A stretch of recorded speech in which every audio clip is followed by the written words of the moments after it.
Welcome to Neural News Hub. Today is February 12th, 2026, and we are diving deep into a global strategic landscape that is shifting right under our feet. We're going to connect the dots between a high-stakes election in Bangladesh, some serious economic warfare between superpowers, and even the ghost of a Cold War fighter jet. It's all part of one big, complex story. So, let's get right into it. First up, let's head to Bangladesh. The country is at a massive crossroads right now, holding its very first election since that huge student uprising back in 2024. And what we're seeing in the early trends is the Bangladesh Nationalist Party, the BNP, pulling ahead of a really powerful Jamaat-e-Islami coalition. But look, what's really at stake here is so much more than just a change in government. It's a real test, a test to see if that youth-led push for reform can actually build a stable political future after so much turmoil.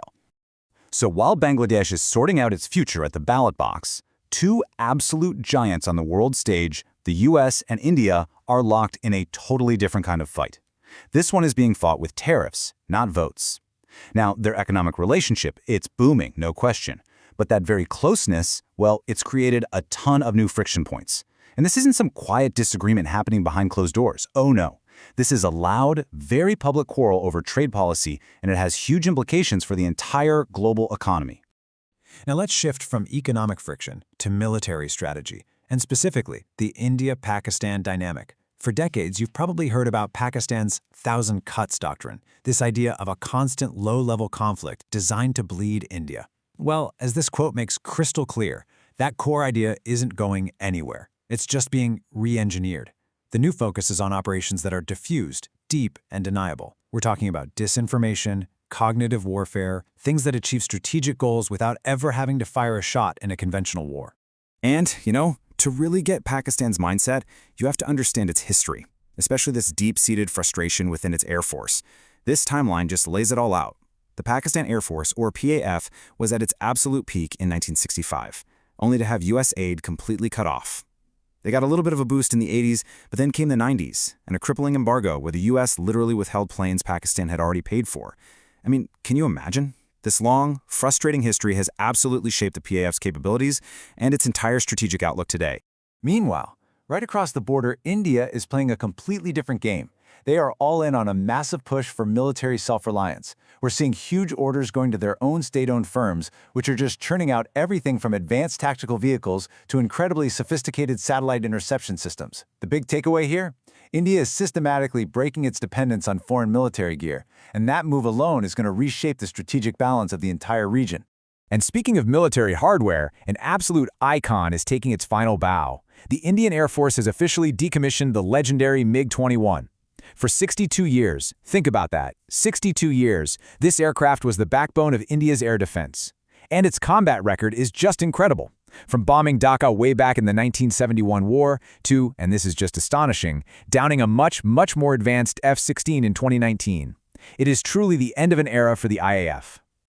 But here's the million-dollar question. What do you do with hundreds of retired but still pretty capable jet fighters? Well, the answer might be something straight out of a sci-fi movie. We're talking about turning these relics into robots. There's a serious proposal on the table to convert the entire decommissioned MiG-21 fleet into unmanned combat drones. I mean, just think about that. Instead of rotting in a scrapyard, these legendary fighters could get a whole new life on the unmanned battlefield. What an incredibly creative and, frankly, practical solution. This whole jump from old tech to new, well, it raises a huge question, doesn't it? What's next? While India is thinking about repurposing second-generation fighters, the world's major air forces are already arguing about the sixth generation. The problem is, as you can see here, nobody can even agree on what a sixth-gen fighter is. Is it about having an AI co-pilot, being optionally manned? The line between the fifth and sixth generations is so blurry, it's sparking these really intense debates among the world's top aviation experts. We can talk about technology and strategy all day, but ultimately, all of this is shaped by people. So let's circle back to Bangladesh. That 2024 uprising didn't just topple a government, it forged a whole new generation of leaders. People like Nahid Islam and Tasnim Jara are now front and center. But their story, well, it shows just how complex this new era is. Jara's decision to leave her own party over an alliance, that tells you that the ideological battles that are going to shape Bangladesh's future are really just getting started. Okay, to wrap this all up, let's look at one final bit of data. And I know it's not about politics, it's not about military jets, but honestly, this might be the most powerful sign of change we've seen all day. India has just updated its official list of goods used to measure inflation, the Consumer Price Index. So what's out? VCRs, DVD players, radios.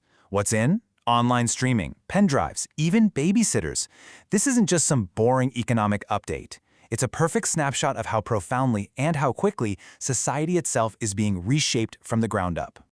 The world never stands still, and neither do we.